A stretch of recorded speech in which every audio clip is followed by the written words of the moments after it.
o tema do nosso culto é: por que o Senhor Jesus foi sepultado num jardim? Então, esta pergunta que nós temos diante de nós, e vamos às Escrituras Sagradas, ao Evangelho de João, capítulo 19, ler a partir do versículo 38, que nos apresenta, que nos fornece as informações a respeito de como foi o sepultamento do Senhor e de por que precisou ser do modo como está registrado nas Sagradas Escrituras. Então vá conosco a João 19, 38, pois está escrito assim: passadas estas coisas, José de Arimateia, que era discípulo de Jesus, embora em segredo por medo dos judeus, pediu a Pilatos que lhe permitisse levar o corpo de Jesus. E Pilatos permitiu. Então ele foi e o levou. E Nicodemos, que havia se encontrado com Jesus de noite, acompanhou-o, levando cerca de 100 libras de uma mistura de mirra e aloés. Tomaram, pois, o corpo de Jesus e o envolveram em panos de linho com especiarias, como os judeus costumavam fazer em preparação para o sepultamento. E no lugar onde Jesus foi crucificado, havia um jardim. E ali estava um sepulcro novo, no qual ninguém havia sido colocado. E ali puseram o corpo de Jesus, porque o sepulcro ficava perto e era véspera do sábado dos judeus. Amém. Recline a sua cabeça, vamos orar. Santo Deus, nos curvamos perante tua presença, Senhor. Damos louvores e glórias ao teu nome. Damos graças ao Senhor pela vida que temos. Senhor, por tudo que recebemos da tua mão. E por também termos, Senhor, essa tão preciosa oportunidade de olharmos, estudarmos, refletirmos sobre algo tão importante quanto a morte e o sepultamento do teu Filho. Ajuda-nos por tua graça, Senhor. Ilumina os nossos corações e nos abençoe para a tua glória. Oramos, pedindo que o Senhor perdoe os nossos pecados, abra, Senhor, os nossos olhos, desperta os que dormem, salva os perdidos, meu Deus, e restaura, Senhor, abençoa-nos por meio do ensino das Sagradas Escrituras. Oramos e pedimos tua graça, ó Deus Santo, no nome de Cristo. Amém. Lemos a palavra de Deus escrita no Evangelho de João, capítulo 19, que é o relato bíblico a respeito do modo como o corpo do Senhor Jesus Cristo foi sepultado. E como nós aprendemos nos nossos últimos estudos, nós temos mencionado várias vezes uma passagem da Bíblia que nos resume o Evangelho em 3 fatos absolutamente indispensáveis de conhecermos e crermos. Este registro bíblico está em 1 Coríntios, capítulo 3, capítulo 15, versos 3 e 4, quando o apóstolo Paulo, ele diz: porque primeiro vos entreguei o que também recebi. Cristo morreu pelos nossos pecados, segundo as Escrituras. Foi sepultado e ressuscitou ao terceiro dia, segundo as Escrituras. Então, esses 3 fatos que dizem respeito à morte do Senhor Jesus e à razão da sua morte, que diz respeito ao sepultamento do Senhor Jesus e à sua ressurreição, são em si mesmo o próprio fundamento e essência do Evangelho. Mas nós não podemos errar ao tratar do sepultamento do Senhor Jesus como se isso tenha sido uma mera formalidade, porque a Bíblia não nos informa o contrário.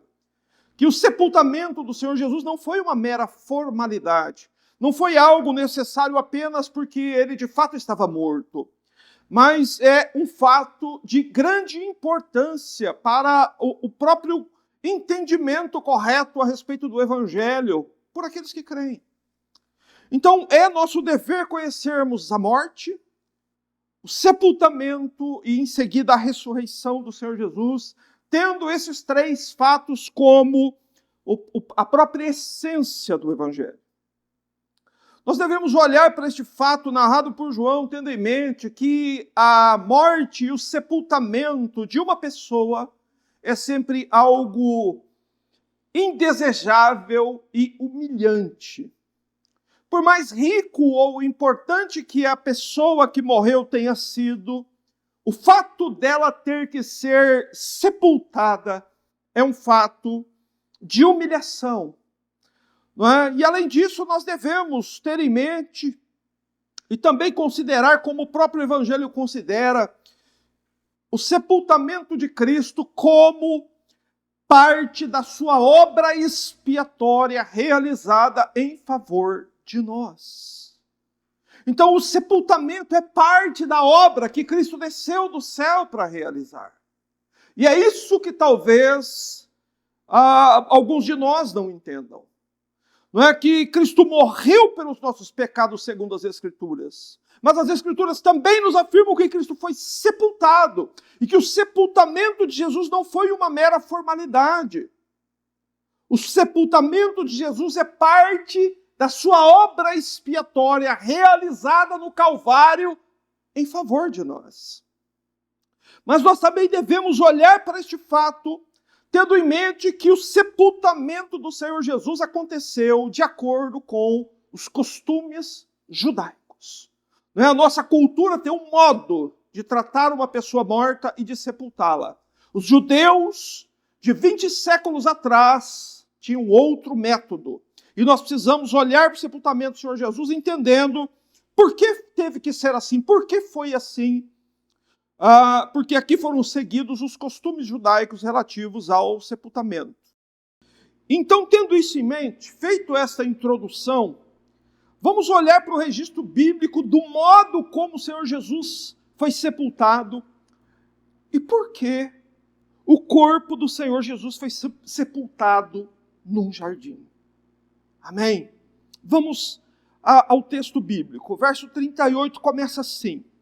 O apóstolo João escreve assim: passadas estas coisas, José de Arimateia, que era discípulo de Jesus, embora em segredo por medo dos judeus, pediu a Pilatos que lhe permitisse levar o corpo de Jesus.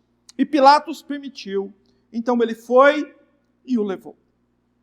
Veja que João começa a descrever este fato da seguinte forma, fazendo uma conexão entre os fatos, dizendo assim, passadas estas coisas, ou depois disso, em outras traduções. João começa a falar do sepultamento do Senhor Jesus, nos lembrando o seguinte, que para você entender o sepultamento, você tem que se lembrar do que aconteceu pouco antes. Não é por isso que ele conecta, ele diz assim, passadas estas coisas. A quais coisas João se refere? Porque ele está conectando o sepultamento com o que aconteceu antes.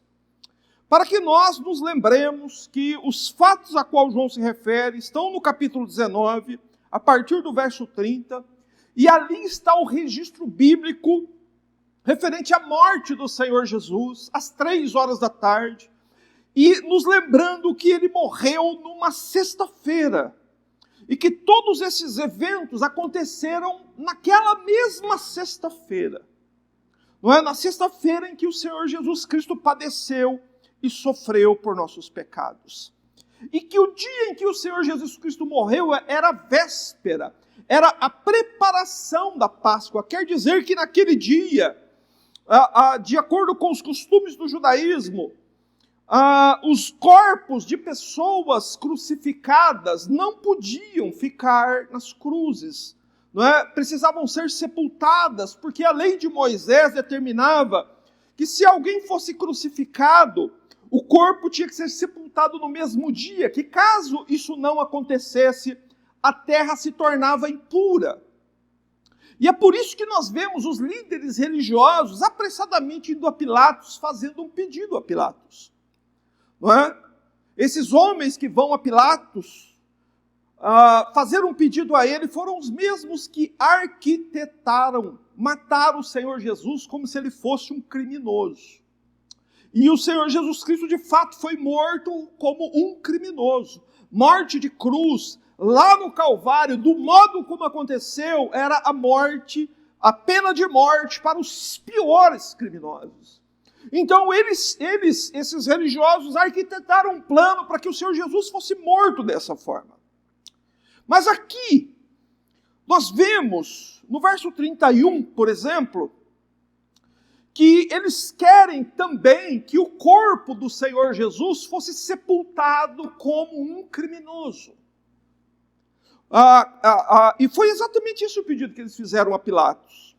Eles vão no verso 31 a Pilatos, fazem um pedido para que as pernas dos crucificados fossem quebradas, para que os dois malfeitores que ainda estavam vivos morressem, para que todos os corpos fossem removidos dali.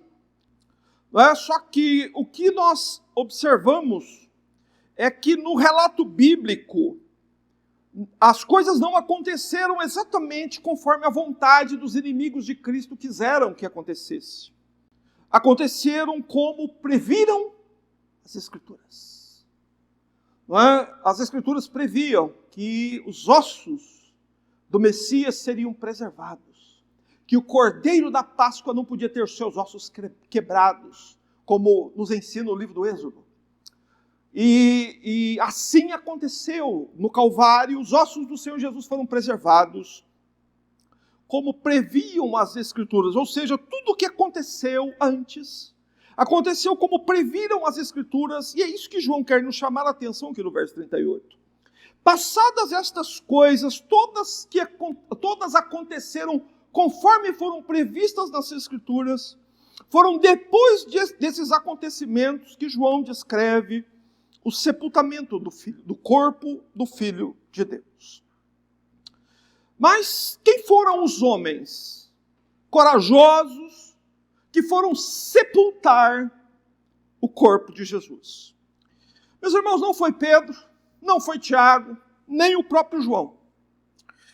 Os homens que tiveram essa coragem foram os mais improváveis homens da Bíblia.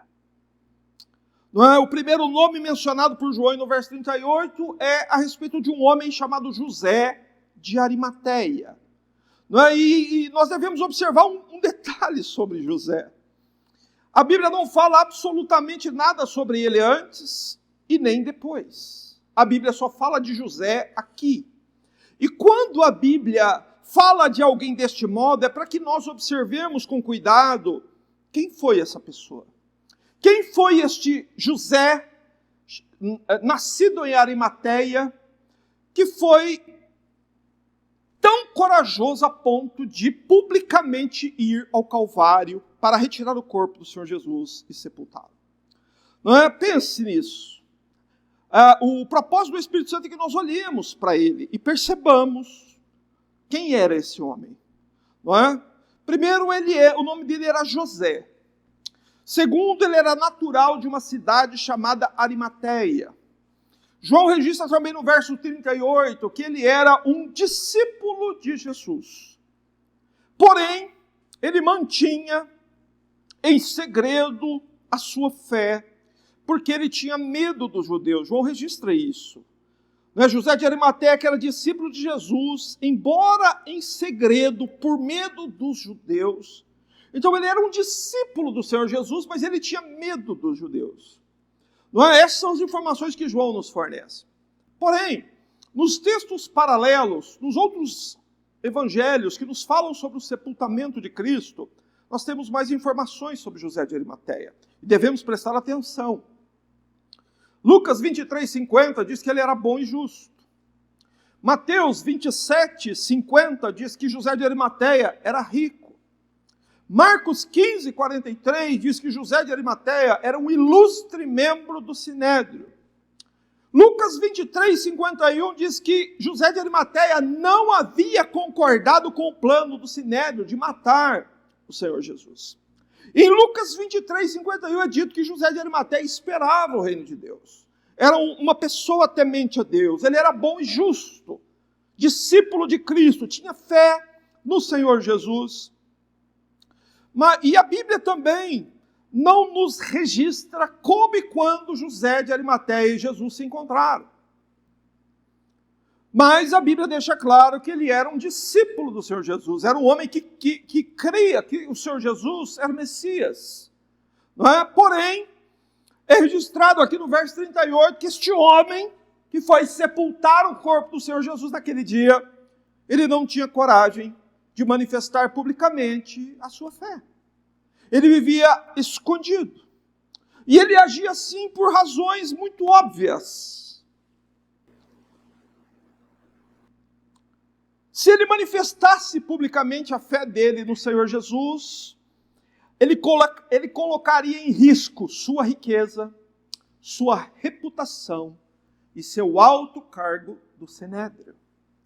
E nós sabemos que o medo, né, destas coisas, medo de perder a riqueza, o medo de perder a reputação, o medo de perder alguma alta posição religiosa é sempre um obstáculo, é sempre uma pedra de tropeço na vida daquele que quer seguir o Senhor. Porém agora, não é, de modo inesperado, a Bíblia nos diz, lá em Marcos 15, 43, que José de Arimateia se enche de coragem e ele vai então a Pilatos para pedir o corpo do Senhor Jesus, que Pilatos permitisse que ele fosse ao Calvário retirar o corpo do Senhor Jesus. Não é? Isso está registrado no verso 38 também, que ele pediu a Pilatos que lhe permitisse levar o corpo de Jesus, e Pilatos permitiu, então ele foi e o levou.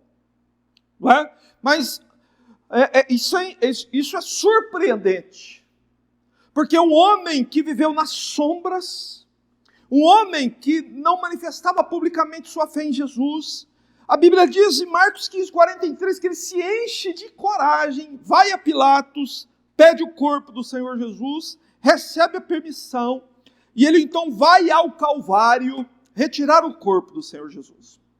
Porém, nós somos informados também por João que José não vai sozinho. Não é? José não sepultou o corpo do Senhor sozinho. Quem foi junto com ele? Por favor, leia o verso 39 para nós sabermos. E Nicodemos, que havia se encontrado com Jesus de noite, acompanhou, levando cerca de 100 libras de uma mistura de mirra e aloés. Nicodemos, ao contrário de José, é um personagem, é uma pessoa conhecida do Evangelho, sobretudo do Evangelho de João. Não é? E João faz questão de deixar claro que foi o mesmo Nicodemos que foi encontrar-se com o Senhor Jesus à noite. E por que será que Nicodemos foi encontrar-se à noite com o Senhor Jesus? Porque Nicodemos estava interessado com o Senhor Jesus, mas Nicodemos queria viver também nas sombras. Ele não queria que ninguém soubesse da sua associação com o Senhor Jesus. Então você precisa entender o que está acontecendo aqui. Dois homens ricos, tanto José quanto Nicodemos eram ricos. Ambos são também membros do Sinédrio judaico, membros da Suprema Corte de Israel. Ambos eram pessoas destacadas e muito famosas em todo Israel. Esses dois, que não manifestavam em público sua fé, por medo de perder a riqueza, o prestígio e a posição, né? Homens que permaneceram nas sombras enquanto o Salvador estava sendo torturado e morto pelos romanos. Não é? Estes homens que ficaram em silêncio durante todos esses eventos, eles são mostrados agora publicamente, né, no dia que antecedia a Páscoa, em que Jerusalém estava lotada de pessoas. Eles, neste dia, então, manifestam publicamente a sua fé. Mas, amados, nós não podemos simplesmente ir à frente sem fazer a seguinte pergunta. O que produziu essa mudança tão radical nesses dois homens? Meus irmãos, não há outra explicação a não ser a obra da regeneração. Esse fato não pode ser explicado, senão que a morte do Senhor Jesus produziu efeitos profundos tanto no coração de Nicodemos, quanto no coração de José. E como Charles Spurgeon dizia, a morte de Cristo é o martelo de Deus. O sacrifício do Calvário é o martelo de Deus, quebra até mesmo os corações mais duros. E foi isso que aconteceu com eles.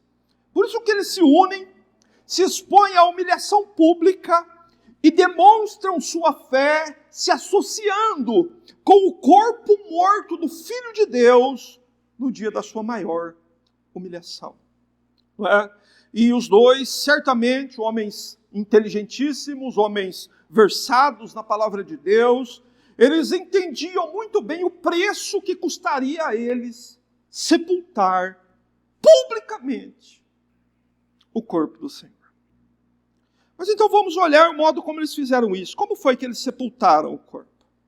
Verso 40 diz: E tomaram, pois, o corpo de Jesus e o envolveram em panos de linho com as especiarias, como os judeus costumavam fazer em preparação para o sepultamento. Fica evidente no verso 40 que os dois combinaram antecipadamente o modo como cada um agiria.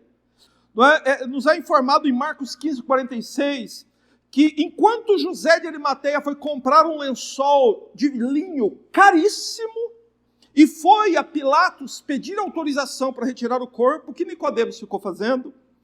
Nicodemos ficou preparando uma mistura de 35 quilos de óleo perfumado de mirra e aloés. Também era algo caríssimo.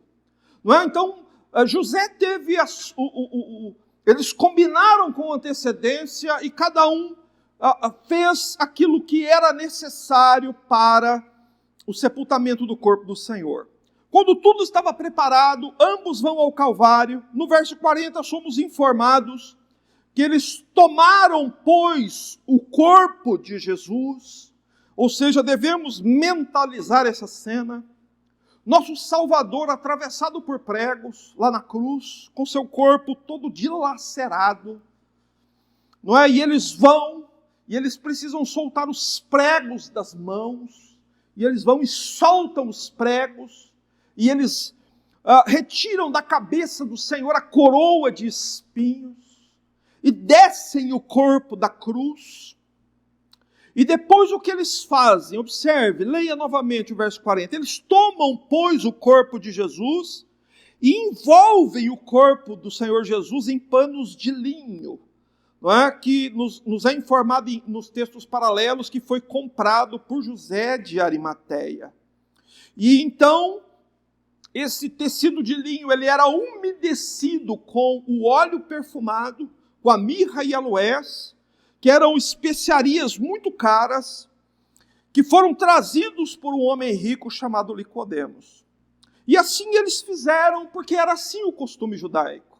Nós temos outro costume na nossa sociedade, aqui na nossa cultura ocidental, mas lá era assim que se sepultava um corpo morto.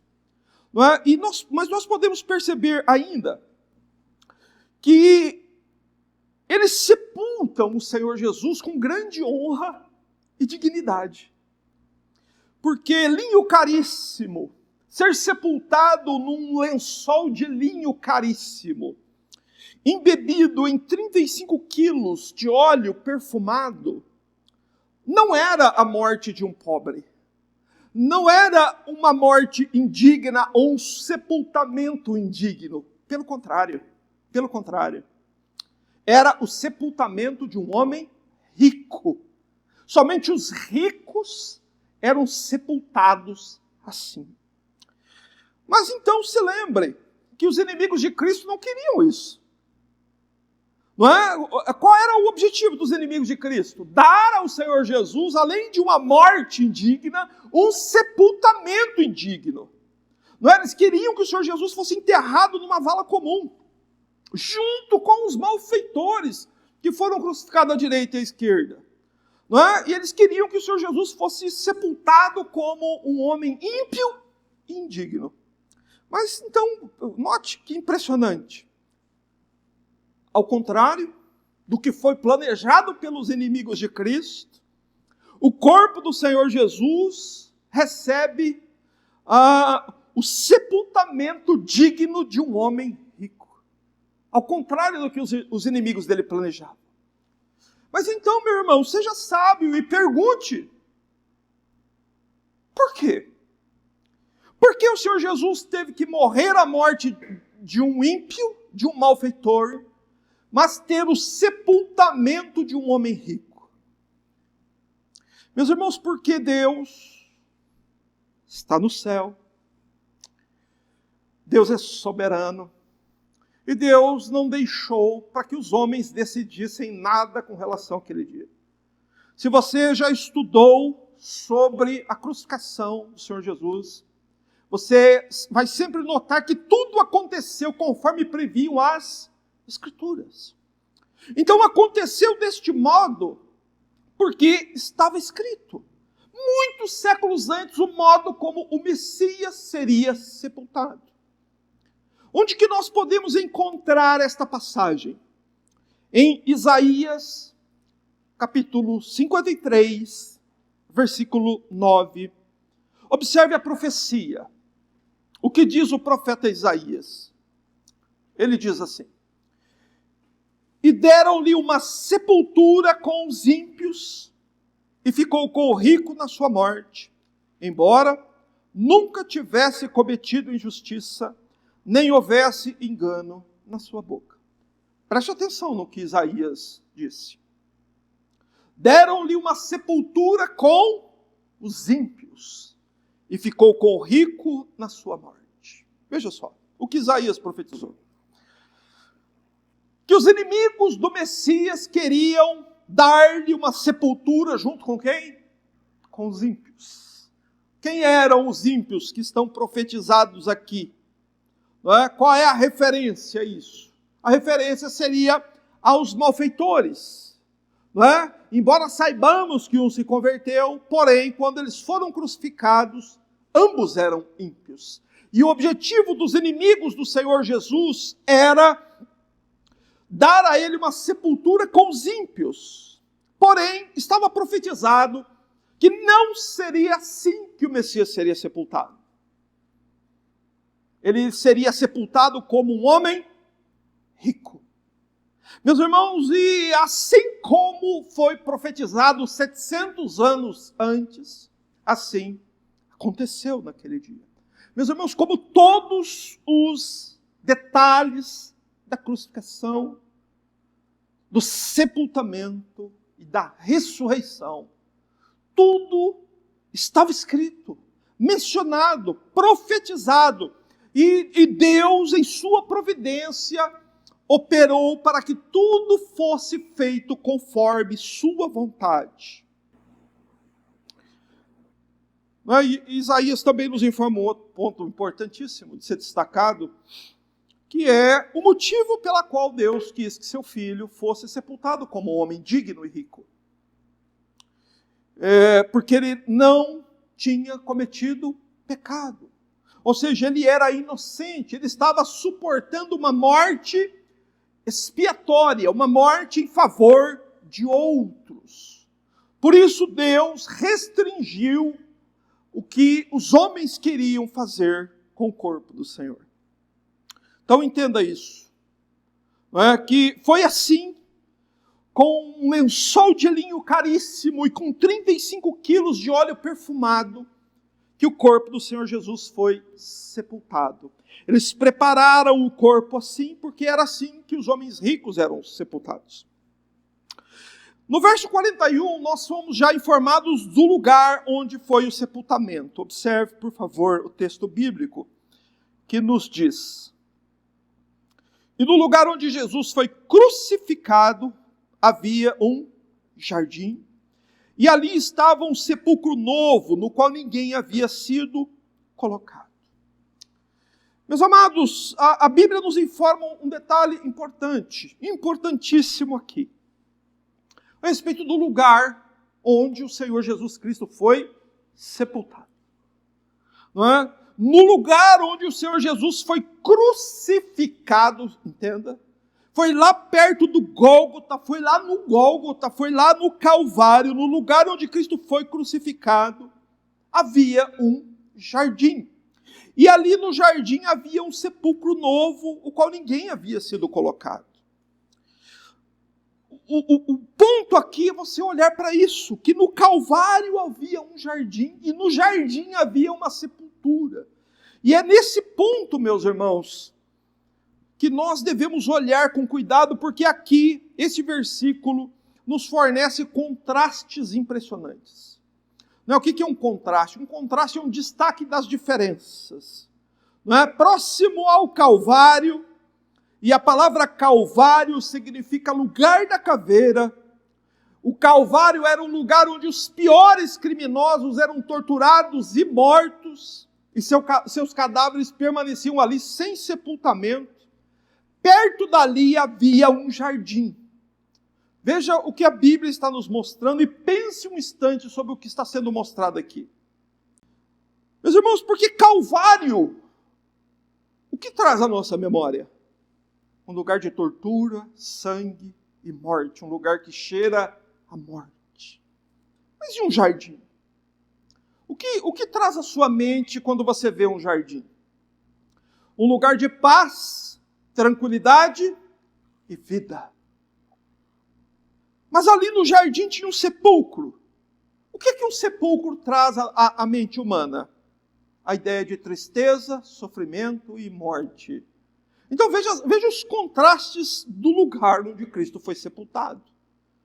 Foi perto do lugar onde ele foi crucificado, ali havia um jardim, e naquele jardim havia um sepulcro. Meus irmãos, e é absolutamente importante nós entendermos o que o Espírito Santo está nos mostrando aqui. Porque, em primeiro lugar, nós devemos ter em mente que jardins não são naturais. Jardins são feitos. Ok?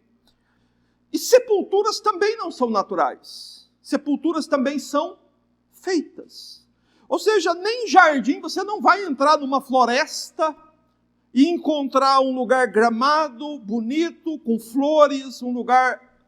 Não existe isso na natureza, isso é feito por alguém inteligente. Não é? E sepulturas também você não encontra na natureza. Sepulturas são escavadas pelos homens.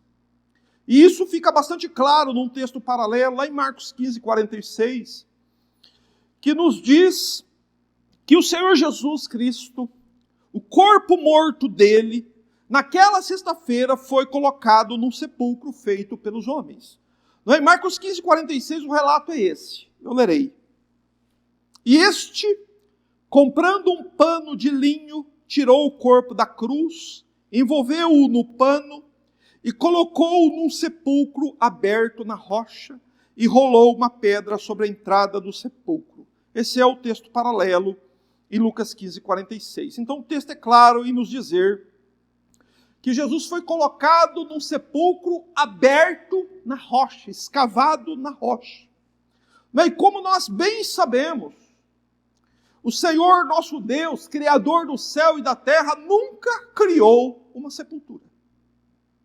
Tanto é que sepulturas não fazem parte da criação de Deus. Você precisa entender isso, meu irmão. Quem são os responsáveis por existirem sepulturas neste mundo? São os homens. São os homens que escavam as suas sepulturas. Mas por que existem sepulturas? Por que é preciso morrer, irmãos? Pensa do que aconteceu no primeiro jardim da história humana. Deus plantou um jardim no começo da história, colocou lá um homem e uma mulher, e o que este homem e esta mulher fizeram lá naquele primeiro jardim da história humana? Pecaram. Qual foi a sentença, o resultado ou as consequências do pecado? Dentre tantos, é aquele que nós bem conhecemos, que está em Gênesis 3,19, o qual todos nós conhecemos perfeitamente. Quando o Senhor Deus diz a Adão assim: do suor do teu rosto comerás o teu pão, até que tornes a terra, porque dela foste tirado, porque és pó, e ao pó tornarás. Esse é o motivo de haver sepulturas. Não é? Portanto, os homens são tanto responsáveis pela existência de sepulturas, quanto por terem que escavar as suas próprias sepulturas. Não é? Mas agora vamos, com cuidado, observar o que acontece em seguida. Vamos observar. Não é? Vamos observar o que a Bíblia diz que acontece aqui. De quem era esse sepulcro? Quem mandou construir essa sepultura?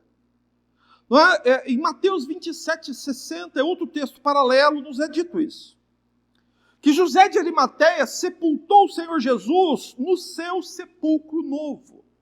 Ou seja, aquele sepulcro, perto do Calvário, onde foi feito ali um jardim, pertencia a um homem rico chamado José de Arimateia. Mas por que José era dono do túmulo? O que levou José de Arimateia a fazer um túmulo? Meus irmãos, por que os homens escavam sepulturas para si mesmos? O que é claro na Bíblia é que José de Arimateia já era um homem idoso, assim como Nicodemos também já era um homem idoso. E por que nós podemos afirmar isso com segurança? Porque ambos eram membros do Sinédrio, da Suprema Corte Judaica, e só podiam fazer parte da Suprema Corte Judaica anciãos, homens idosos. Então, José, ele já avistava o fim da sua vida, o fim da sua jornada terrena, e ele prepara um túmulo adequado à sua riqueza e posição. Além de um homem rico, era um homem de alta posição, então ele prepara um túmulo para ele mesmo. Então nós precisamos compreender um fato importantíssimo aqui. O túmulo onde o corpo de nosso Senhor foi sepultado não pertencia a ele. Pertencia a José. Não é? O fato de José de Arimateia mandar construir um túmulo para ele perto do Calvário, construir um jardim, escavar o túmulo na rocha, foi a providência de Deus.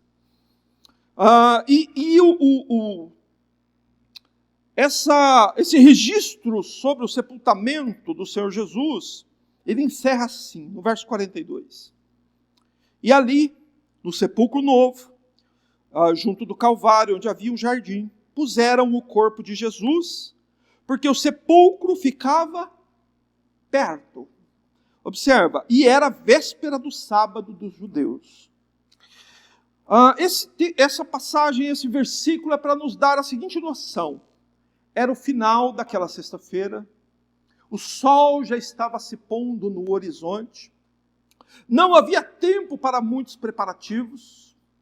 Então, o que deixa a entender aqui pelo registro do verso 42 é que tudo foi feito muito às pressas. Tudo foi feito de modo muito corrido, muito apressado, porque já estava se pondo o sol, era o final do dia, e era véspera de sábado, e aquele sábado ainda era Páscoa. E a princípio é o que eles fazem, sepultam o corpo, colocam uma grande pedra sobre o sepulcro, e é o que registra Marcos 16:4, e assim termina o registro sobre o sepultamento do Senhor Jesus. Mas um ponto que nós precisamos compreender e partir agora para esse entendimento, para a compreensão dessas verdades, é que o sepultamento do Senhor foi predito e foi testemunhado pelas Escrituras Sagradas como um fato consumado, assim como sua morte, mas que também o sepultamento é parte da sua obra expiatória. Não é? E é isso que Paulo diz em 1 Coríntios, capítulo 15, versos 3 e 4. Porque primeiro vos entreguei o que também recebi. Cristo morreu por nossos pecados, segundo as Escrituras, e foi sepultado. E ressuscitou ao terceiro dia. Ou seja, o apóstolo Paulo diz que o sepultamento do Senhor Jesus não foi uma mera conveniência, ou algo apenas necessário porque ele havia morrido. Não. Faz parte da obra da redenção. E nós precisamos entender por quê. Mas precisamos também entender, meus irmãos, por que o Senhor Jesus precisava ser sepultado no jardim. Não é? Por que o Senhor Jesus teve que ser sepultado no jardim? Porque no começo da história humana havia um jardim. O homem, os seres humanos foram originalmente criados para viver no jardim. Você entende? Por isso que você se sente bem no jardim. Por isso que você vai num jardim muito bonito, isso te traz uma sensação de bem-estar, de tranquilidade, de paz. Né? Você respira, a sua mente fica mais tranquila. Jardim traz esse tipo de sentimento para nós. Por quê? Porque nós fomos criados por Deus para vivermos num jardim. E havia um jardim. Mas por causa do pecado cometido lá no primeiro jardim, deveria existir um túmulo no primeiro jardim. Por que precisava existir um túmulo no primeiro jardim? Porque é a consequência do pecado. Deus os havia advertido, dizendo: se comeres deste fruto, certamente morrerás. Deus havia avisado Adão e Eva, né, sobre essa questão. Entretanto, eles pecam. E o que acontece? Não é escavado um túmulo no jardim do Éden. O que acontece lá? Lá nós temos a revelação do amor de Deus, da misericórdia de Deus por suas criaturas. Lá nós vemos uma grande demonstração da compaixão de Deus por pecadores. Deus, lá no jardim, para que não houvesse uma sepultura lá, Deus provê um sacrifício provisório. Né? Um animal é sacrificado lá no jardim. Houve morte no jardim, mas não houve sepultura. Ok? E por que Deus fez isso? Para que não houvesse sepulcros no jardim. Para que o homem ele fosse, né, tivesse oportunidade de se reconciliar e serem salvos. Todavia, a consequência do que aconteceu no jardim permanece até hoje. Por isso que existem cemitérios até hoje. Não é? Porque quando o primeiro Adão pecou, qual foi a consequência? O que Deus disse que aconteceria? Tu és pó, e o pó voltará. Quer dizer que morrer, quer dizer que você ir para um sepulcro no final da sua vida, como Gênesis 3:19 nos afirma, isso é parte da punição de Deus por seus pecados. É por isso que morremos. Nós morremos porque nosso primeiro pai, chamado Adão, pecou, e nós morremos porque nós também pecamos, ou em outras palavras, é por causa do pecado que o homem precisa morrer e o corpo dele ser sepultado. É algo extremamente degradante e desagradável para um ser humano ver outro ser humano morto. Por isso que existem sepulturas. Ou nós queremos nos separar, nos afastar das pessoas que morrem, exatamente por causa do sentimento que isso produz em nós. Não é? E também foi por causa do pecado do homem que o Senhor Jesus precisou ser sepultado. Não é? Ele precisou morrer e ser sepultado, não por qualquer necessidade dele. Ele precisou morrer e ser sepultado por causa dos pecados do seu povo. Não foi nenhuma coincidência, meus irmãos, haver um jardim no Calvário. Isso foi uma providência de Deus. Foi Deus que moveu o coração de José para que ele preparasse um sepulcro para ele ali. Não é? Para que quando nós olhássemos para a narrativa do Evangelho, para o registro bíblico do sepultamento de nosso Senhor, nós nos lembrássemos do jardim do Éden e das consequências das coisas que aconteceram lá. Por isso é que por diversas vezes a Bíblia, as Escrituras Sagradas diziam que o corpo de nosso Salvador seria sepultado. Há esse registro no Salmo 16:10. Há esse registro em Atos capítulo 2, verso 27, no Atos 2:31, na primeira pregação da igreja apostólica, eles pregaram sobre a morte, o sepultamento e a ressurreição de Cristo, porque esta é a própria essência do Evangelho. Foi falar sobre isso que levou milhares de almas à salvação e à conversão. Portanto, a sepultura, o sepulcro onde o corpo do Senhor Jesus foi colocado, foi o último degrau da humilhação dele para a salvação do seu povo.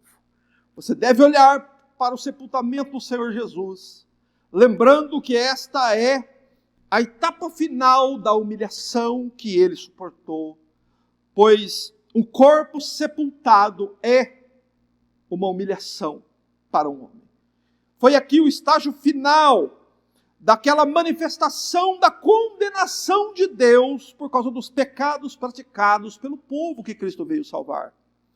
Todas as consequências do pecado do povo de Cristo recaíram sobre ele. Por isso que havia a necessidade do corpo morto do Senhor ter sido sepultado. Porque ele precisava receber toda a punição. E por isso, ele precisava ser sepultado. E seu corpo permanecer sepultado por 3 dias. Mas alguém poderia perguntar assim: como foi que o Senhor Jesus pôde dizer, enquanto estava na cruz, está consumado, se ele ainda haveria de ser humilhado após a sua morte? Meus irmãos, é preciso explicar isso. É preciso que você entenda isso. A resposta para isso é que Cristo, enquanto estava pendurado no madeiro, ele consumou todas as profecias que diziam respeito à sua morte. Se você se lembra, o vinagre foi a última profecia. Ele tomar vinagre era a última profecia que restava do Antigo Testamento para se cumprir sobre sua morte. Então ele cumpriu todas as profecias e ele consumou todas as profecias até aquele exato momento. E isso é facilmente provado pela Bíblia. E também é provado que haviam profecias que se cumpririam após a morte dele. Quais profecias? Os ossos dele serem preservados e o lado do corpo dele serem perfurados. Então entenda, a obra estava consumada, mas haviam profecias ainda a se cumprir, e todas elas que trazem para nós muita segurança sobre a realidade da morte do Senhor Jesus. Ok? E, portanto, mesmo após o Senhor Jesus declarar que a sua obra estava terminada, havia profecias a cumprir posteriormente. Não é? E além disso, nós precisamos também ter em mente que sofrimento não é recebido somente no corpo. A alma também sofre. Então lá na cruz, o nosso bendito Senhor já havia sofrido infinitamente mais do que a mente humana pode calcular. E estes sofrimentos estavam definitiva e eternamente consumados. Por isso que o que acontece quando ele diz esta palavra está consumado? Ele inclina a cabeça, entrega o espírito e morre. Ok? Ele consuma a obra. Porque na morte o que acontece? O que acontece na morte conforme a Bíblia nos ensina, irmãos? Jesus entrega seu espírito, quer dizer que na morte o corpo é separado do espírito. Não é? E o que aconteceu então? Jesus foi para junto do Pai e o seu corpo ficou pendendo na cruz. O corpo do Senhor Jesus continuou sob o domínio da morte por 3 dias. O corpo do Senhor Jesus permaneceu sob o poder da morte. Da tarde de sexta-feira até a manhã de domingo. Ok? Né? E era necessário o sepultamento do Senhor Jesus, como então o último estágio da sua humilhação, porque o corpo dele continuou aqui neste mundo, e profecias acerca do corpo dele continuaram se cumprindo. E, meus irmãos, ele precisava ser sepultado, porque essa é uma das consequências do pecado. Tu és pó, ao pó voltará.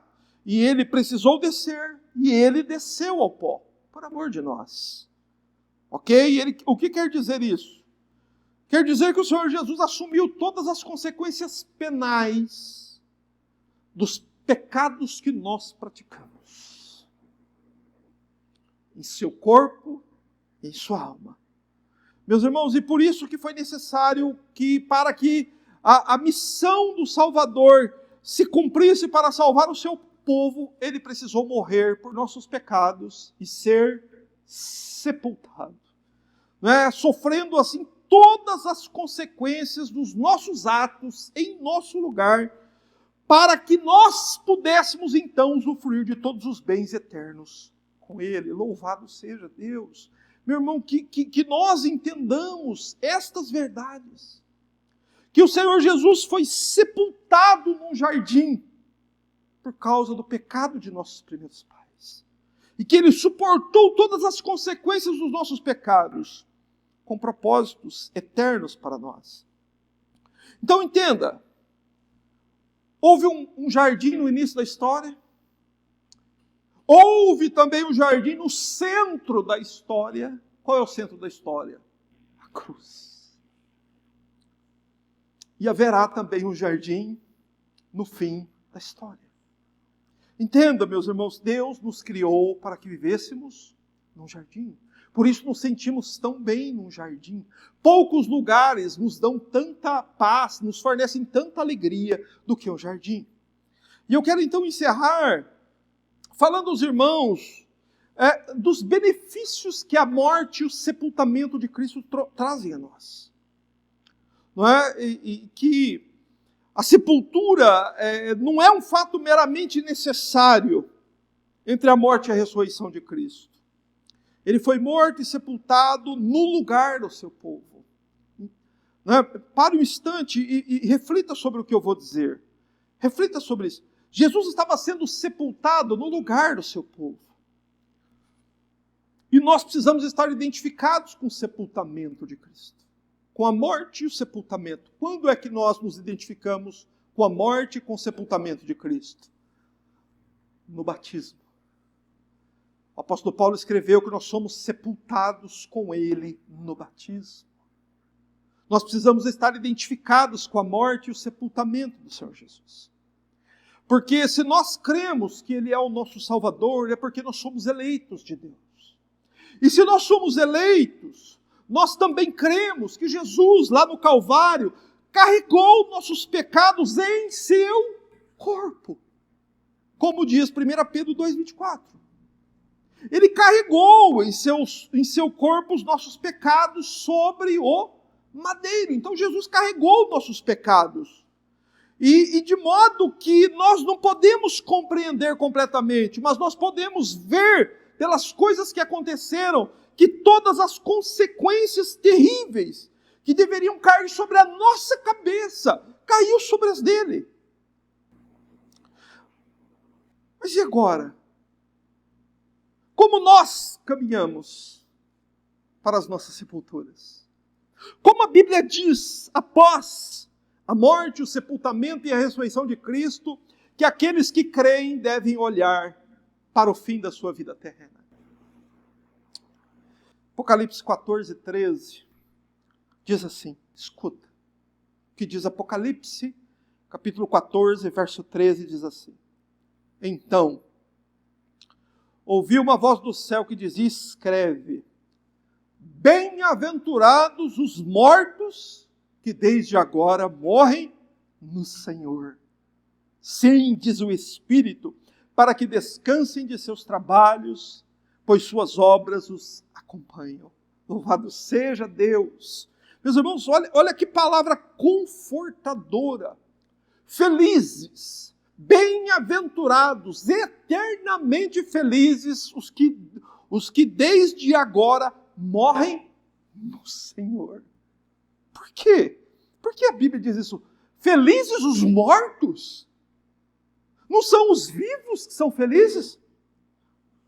Por que a Bíblia diz isso? Felizes os mortos, bem-aventurados os mortos que desde agora morrem no Senhor. Sim, diz o Espírito, e essa voz vem do céu e proclama isso ao mundo. Bem-aventurados os mortos que desde agora morrem no Senhor.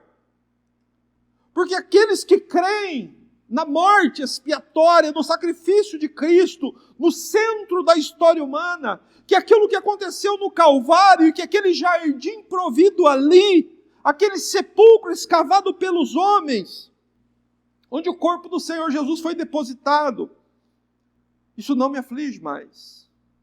Eu não sou mais afligido pelo medo da morte, do sepulcro, como a pessoa normalmente é. E por que não?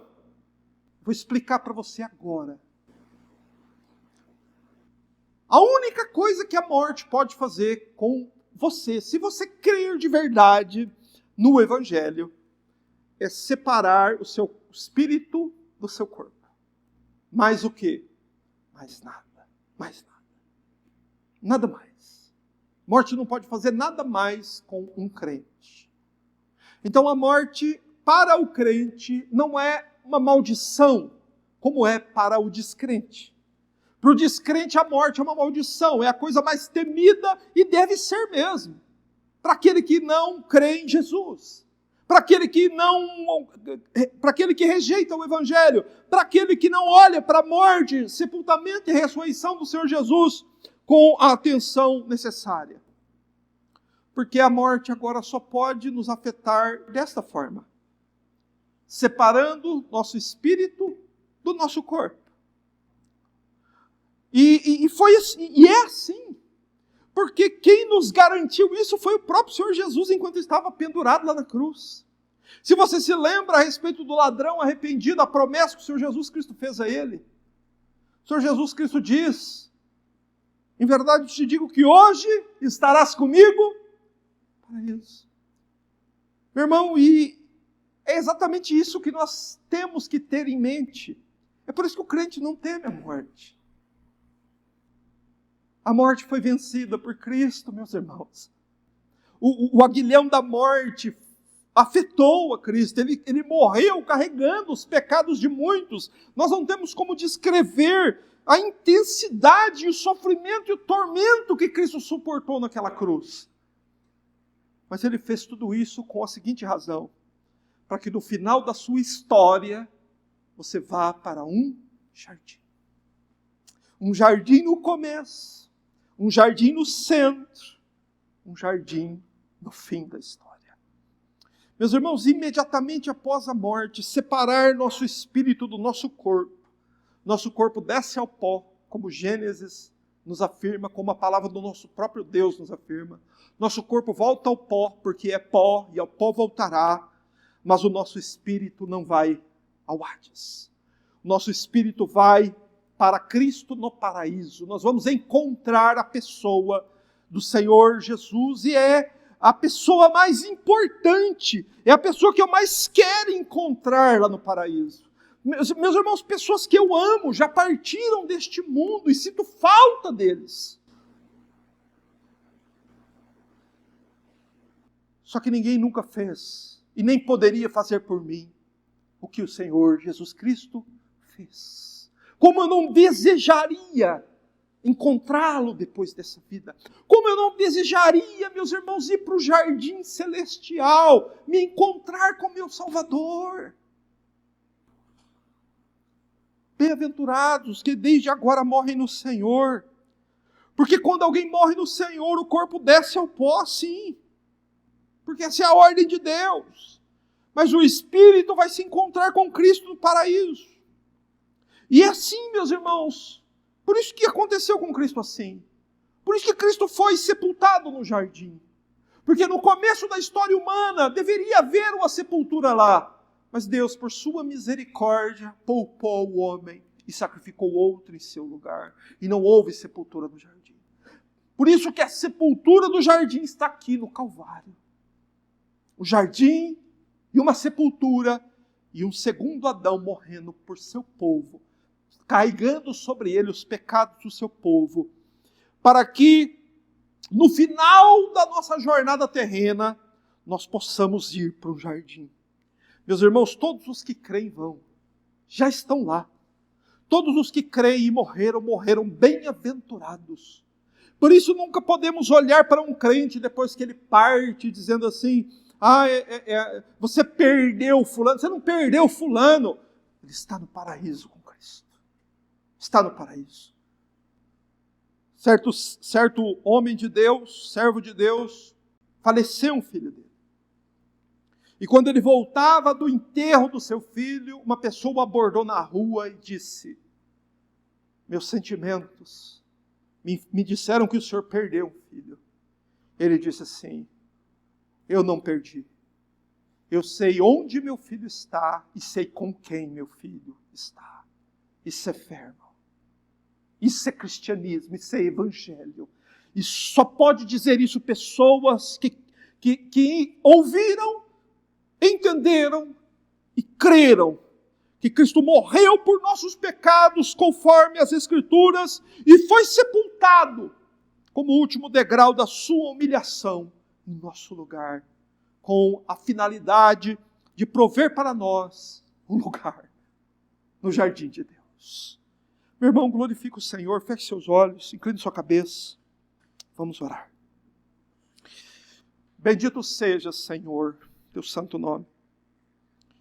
Graças nós te rendemos, ó Senhor nosso Deus, Criador do céu e da terra. Pois o Senhor mesmo, com tuas próprias mãos, plantou aquele primeiro jardim, formou o homem do pó da terra, soprou no primeiro homem o fôlego de vida, e assim cremos, Senhor, que começou a raça humana, que toda essa vastidão de seres humanos procedem de um homem, o qual o Senhor depois o fez dormir, e do seu lado retirou uma costela e criou ali, daquela costela, sua esposa chamada Eva, e destes dois, Senhor, que pecaram no jardim, que trouxeram, Senhor, morte e desolação ao mundo, destes dois procedem toda a raça humana, e por isso que todos morrem, assim como eles foram sentenciados no jardim. Contudo também, Senhor, cremos que teu Filho é o segundo Adão, como nos afirmam as Escrituras, e que ele desceu do céu, que ele veio à terra para morrer por nossos pecados, conforme as Escrituras, e que ele morreu, Senhor, e consumou sua obra, e que nesta obra nós confiamos plenamente, e cremos que ele foi sepultado como último degrau da sua humilhação. Mas cremos, Senhor, que a sepultura não pôde retê-lo, mas que ao terceiro dia ele ressuscitou. Bendito seja Deus pelo Evangelho. Bendito seja o Senhor por nos dar tanta segurança, tantas provas, tanta instrução com relação a essas questões tão importantes. Concede-nos tua graça, Pai, para que sejam guardados como precioso tesouro em nossos corações. O Senhor nos abençoe e nos ajude para a tua glória. Nós oramos e damos graças a Deus em nome do Senhor Jesus. Amém.